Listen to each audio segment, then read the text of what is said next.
কোরআন আমাদের মধ্যে আছে, কিন্তু 1000 মুসলমানের মধ্যে কয়জন মুসলমান আছে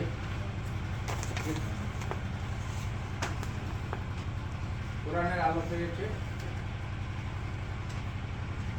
আচ্ছা, 1000 হাফেজের মধ্যে একজন হাফেজ আছে যে কোরআনের আলো পেয়েছে, কোরআন জানে? খুব কম। আমি বহু চেষ্টা করছি, যারা হাফেজ হওয়ার পরে বড় আলেম হয়েছে তারা জানে কোরআন জানে, কিন্তু অধিকাংশ হাফেজেই জানে না, সে কোরআন জানেই না। সে মন্ত্র পড়ে, মন্ত্র পাঠ অর্থ বোঝেন? মন্ত্র কাকে বলে? যাহা পাঠ করা হয় সেটার অর্থ জানে না।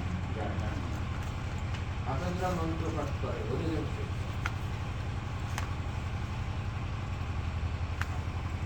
পাওয়ার কোনো আমাদের কাছে ছিল না। যার কাছে কোরআন আছে, যাদের কাছে কোরআন আছে, তারা যদি জান্নাতে যেতে না পারে, কিছু গুনাহ খাতা যদি থাকে সেটা আল্লাহ মাফ করতে পারেন, আল্লাহর কাছে ক্ষমা চেয়ে।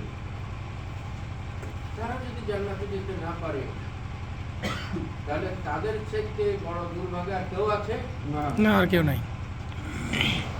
তাদের সাথে সৌভাগ্যবান হইল তারা যে সমস্ত কাফের মুশরিক কোরআন পায় নাই, কোরআন দেখতে পায় নাই, কোরআন পড়ে নাই।